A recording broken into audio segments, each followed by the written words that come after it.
Hi, I'm John Kennedy, and today we're going to be looking at the new Apple Watch.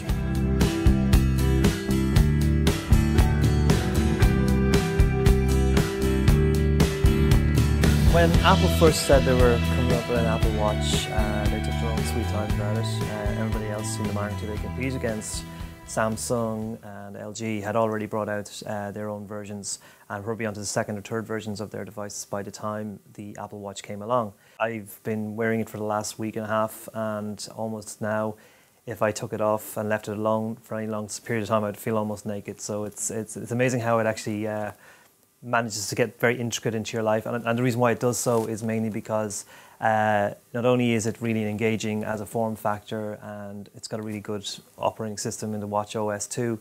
You know, it does things like health and fitness. It tells you when you're sitting down too long. It tells you to get up, walk around. It monitors your calories or your how fit you are and all that sort of stuff, your heart rate. There's 3 core versions. There's Apple Watch Sport, there's Apple Watch, and there's Apple Watch Edition.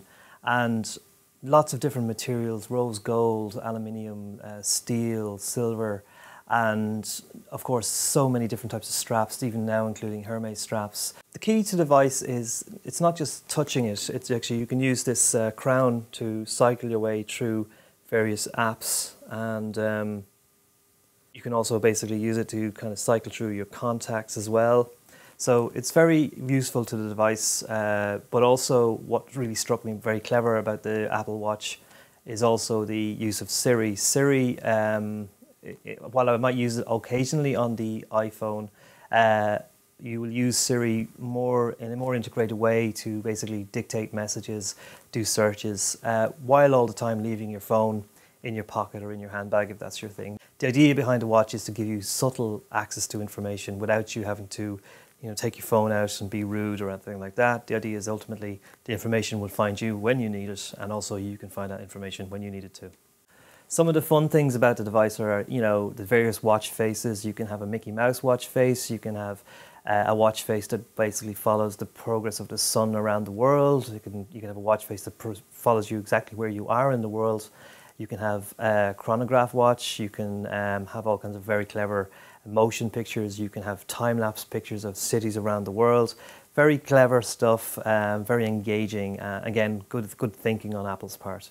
The most important thing also to remember is just the relationship between the phone and the watch. The phone, very cleverly, when you're setting it up, you basically need when you turn on the watch, the Apple Watch, it produces a pattern that only the phone then can actually, through the camera of the phone, can actually match with the device, and from there on, those 2 devices are basically securely synced. So if someone steals your watch or your phone, basically they won't be able to get the data on the phone or the watch.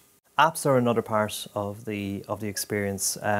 If you are using an iPhone 5, iPhone 5S, or an iPhone 6 or 6S, basically each of those devices with iOS 9 comes with the watch software. When you go into the watch software, you can basically manage your watch through the point of view of downloading apps that are particularly tailored for the Apple Watch experience, but also you can do things like control the Taptic Touch engine. So Haptic Touch is also a very interesting point. Basically, haptic is the technology that basically buzzes on your wrist whenever you receive a message, or you want to basically send somebody a message containing your beating heart.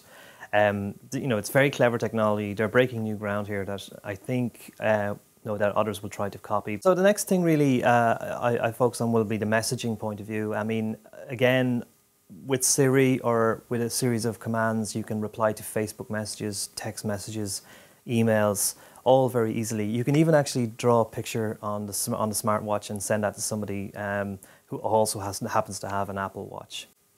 So my overall verdict is I give this 4.5 out of 5, mainly because it's really a fully realized device. It's a new form factor for Apple, but it's been done particularly well, and it isn't really just the watch on your wrist, it's the entire software engine, the whole machine under the bonnet. If I have any reservations, I think the fact that the prices start probably at north of over €400, going up to €13,000, depending on if you go for the most expensive gold option. So pricey, but as a form factor goes, it's a fully realized concept done with a pure love of horology and time, and I think Apple are definitely onto a winner here.